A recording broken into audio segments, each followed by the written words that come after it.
Hello प्यारे students, कैसे हो आप सब। आई होप आप सब बहुत ज़्यादा अच्छे होंगे। तो आज की इस वीडियो में हम क्लास 10th का वर्कशीट नंबर करेंगे 14। यह हमारे विज्ञान की वर्कशीट है बच्चों, जहां पर आज जो हमारा टॉपिक है वो है रासायनिक अभिक्रियाएं एवं समीकरण। तो देखो, आज जो हम देखेंगे रासायनिक अभिक्रियाओं के प्रकार। तो सबसे पहले, रासायनिक अभिक्रियाएं कितनी प्रकार की होती हैं? 4 प्रकार की होती हैं। सबसे पहला संयोजन। संयोजन में होता है जहां पर हम दो अभिकारक को मिला करके एक नया उत्पाद बनाते हैं। दूसरा वियोजन। वियोजन अभिक्रिया वैसी अभिक्रिया होती है जहां पर एक अभिकारक दो उत्पाद में परिवर्तित हो जाता है, जहां पे एक चीज दो चीज में बदल जाती है। ठीक है, एक चीज टूटने के बाद दो अलग अलग भाग में बढ़ जाती है, वो हो जाती है वियोजन। और संयोजन में दो चीजों को मिला करके कोई एक चीज बनाई जाती है, उसे कहते हैं संयोजन। विस्थापन।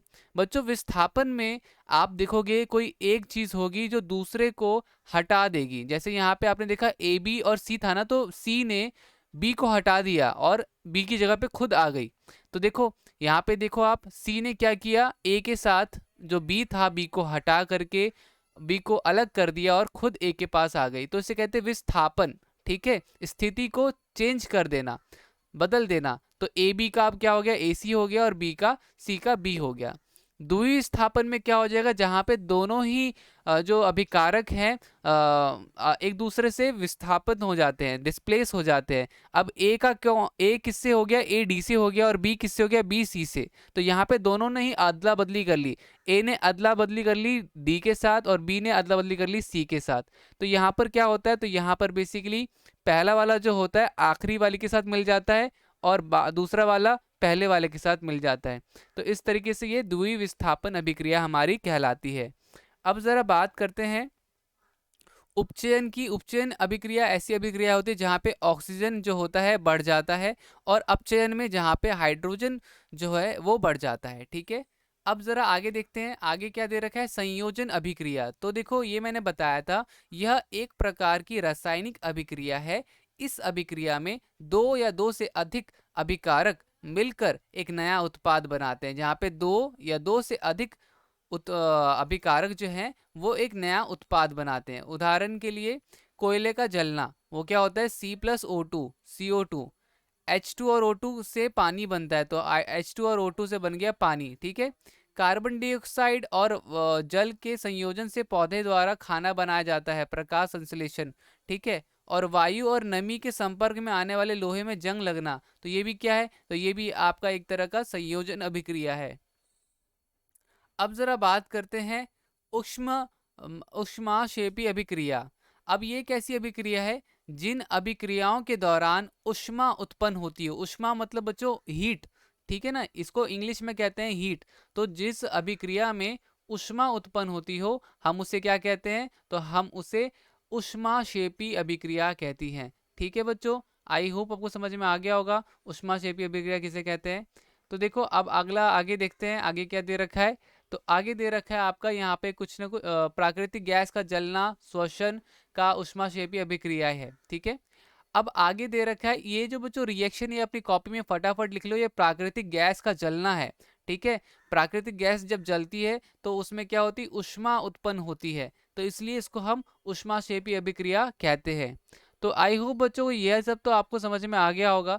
अब जरा आगे देखते हैं, आपने सुना ही होगा कि बुझे हुए चूने के घोल को घरों की दीवारों में और छत पर लगाया जाता है, और 2 से 3 दिनों के बाद दीवारें चमकने लगती हैं। बुझा हुआ चूना जब वायु में उपस्थित कार्बन डाइऑक्साइड के साथ अभिक्रिया करता है तो कैल्शियम कार्बोनेट बनता है, जिसकी वजह से दीवार पर चमक आती है। तो देखो, बुझा हुआ चूना होता है, कैल्शियम ऑक्साइड मिलाने के बाद क्या बन जाएगा, क्या आपका ये, तो कैल्शियम हाइड्रोक्साइड बन जाएगा, जिसे कहते हैं बुझा हुआ चूना और बिना बुझा हुआ चूना। ठीक है, इसको जब कार्बन डाइऑक्साइड में ऐड कर दोगे तो ये आपका कैल्शियम कार्बोनेट बन जाता है वापस से। तो अब यहाँ पर हमारा ये वर्कशीट कंप्लीट हो गया। अब हमें क्या करना है, अब हमारे पास ये जो वर्क, आओ अब अभ्यास करें। तो यहाँ पर बेसिकली ना, ये 4 प्रश्न हैं, इन 4 प्रश्नों के हम उत्तर करेंगे यहाँ पर। तो देखो, सबसे पहला प्रश्न आपकी स्क्रीन में आपको दिख रहा होगा, लिखा हुआ है, बिना बुझा हुआ चूना और बुझा हुआ चूना, स्लेक्ड लाइम, क्रमश है। इन चारों में से कौन सा उत्तर सही होगा बच्चों, ये आपको लिखना है, यहाँ पे बताना है। तो यहाँ पे देखो मैं इसका आंसर करने के लिए मैं यूज़ करता हूँ ब्लैक पेन, और यहाँ पर हम आंसर करते हैं, ठीक है। बिना बुझा हुआ चूना और बुझा हुआ चूना, इन चारों में से कौन सा है, तो कौन बताएगा। तो यहाँ पर हमारा होगा सेकंड आंसर, फर्स्ट का जो होगा, फर्स्ट का, तो कौन सा वाला पार्ट, सेकंड वाला पार्ट सही होगा, ठीक है। जिसमें आपका आएगा, सॉरी सेकंड वाला नहीं बच्चों, थर्ड वाला part, I am so sorry, मैंने गलती से सेकंड लिख दिया, ये थर्ड वाला पार्ट, ठीक है। तो यहाँ पर क्या आएगा, CaO और CaOH, ठीक है। तो इसे कहते हैं आपका, इसे क्या कहते हैं, इसे कहते हैं आपका बुझा चूना, ठीक है, क्विक्ड लाइम, और इसे कहते हैं स्लेक्ड लाइम, बिना बुझा हुआ चूना। अगर आप सबको कोई सा भी डाउट हो तो ऊपर में हम देख सकते हैं, ऊपर में आपको दे रखा है, यहाँ पर देखो क्या क्या है। बिना बुझा हुआ चूना को कहते हैं CaO, और बुझे हुए चूने को क्या कहते हैं, CaOH2। तो हम कहीं आपको कोई परेशानी ना हो, इसलिए मैंने आपको दिखा भी दिया कि थर्ड ऑप्शन यहाँ पे सही ऑप्शन होगा, ठीक है। अब इसके बाद आंसर 2 करते हैं। सफेदी के बाद दीवारों की चमक का कारण क्या होता है। तो सफेदी के बाद दीवारों की जो दीवार जो होती है चमकने लग जाती है, ऐसा क्यों होता है। तो बेसिकली थर्ड ऑप्शन यहाँ पे सही होगा आपका, ठीक है, क्योंकि वो कैल्शियम कार्बोनेट बन जाता है, ठीक है, क्योंकि वो क्या बन जाता है, कैल्शियम कार्बोनेट बन जाता है।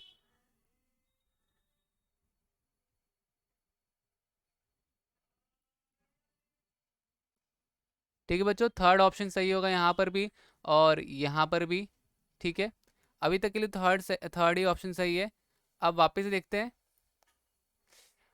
अब देखो हमारा आंसर थर्ड लिखा हुआ है, इनमें से जो अभिक्रिया ऊष्माक्षेपी नहीं है उस पर चिन्ह लगाइए, उस पर टिक मारना है हमें। तो देखो थर्ड वाले में श्वसन क्रिया क्या है, ये ऊष्माक्षेपी है, ठीक है, ये ऊष्माक्षेपी है हमारा।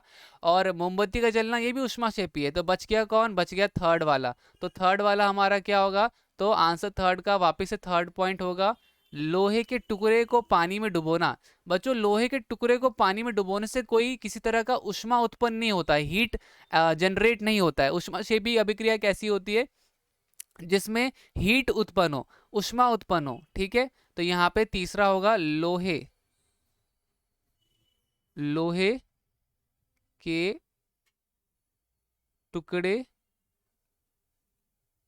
को पानी में डुबोना, ठीक है। अब अगला देखते हैं, अगला क्या है, अगला क्या दे रखा है।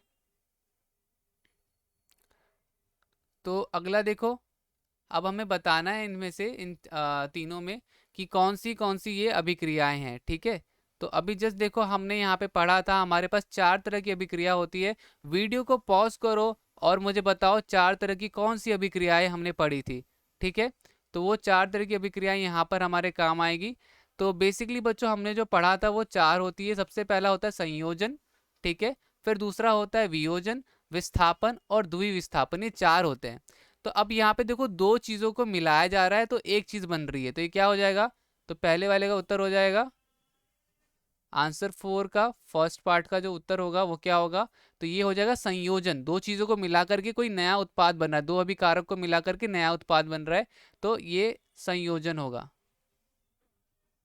ठीक है। इनमें से कौन सा संयोजन अभिक्रिया का उदाहरण नहीं है, तो ये वाला संयोजन होगा, ठीक है।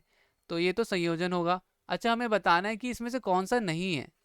तो बच्चों देखो मैं बता दूं कि इसमें ये वाला नहीं है, ठीक है। मुझे लगा कि बताना है इस क्वेश्चन में कि कौन कौन सा है। तो यहाँ पे देखो आपको पता चल रहा है, ये इन दो को मिलाने के बाद ये बन रहा है, इन दोनों को मिलाने के बाद ये बन रहा है, तो ये तीसरा। तो आंसर 4 का सही उत्तर होगा सेकंड पार्ट। मुझे पहले तो ये लगा कि इन सब का बताना है कौन सा कैसा है, बट हमें इसमें से बताने की कौन सा नहीं है।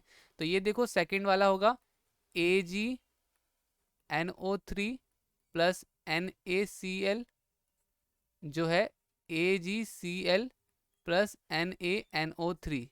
क्या आप बता सकते हो ये कौन सा है? तो ये वैसे आपका द्विविस्थापन अभिक्रिया है। ठीक है, तो गाइज यहाँ पे बेसिकली हमारा जो था वर्कशीट साइंस का कंप्लीट हो गया। उम्मीद करता हूँ आपको समझ में आया होगा। वीडियो अच्छी लगी तो लाइक शेयर कमेंट ज़रूर कीजिएगा। अब मिलते हैं अगली वीडियो में। आज के लिए इतना ही, तब तक के लिए bye bye and take care बच्चों।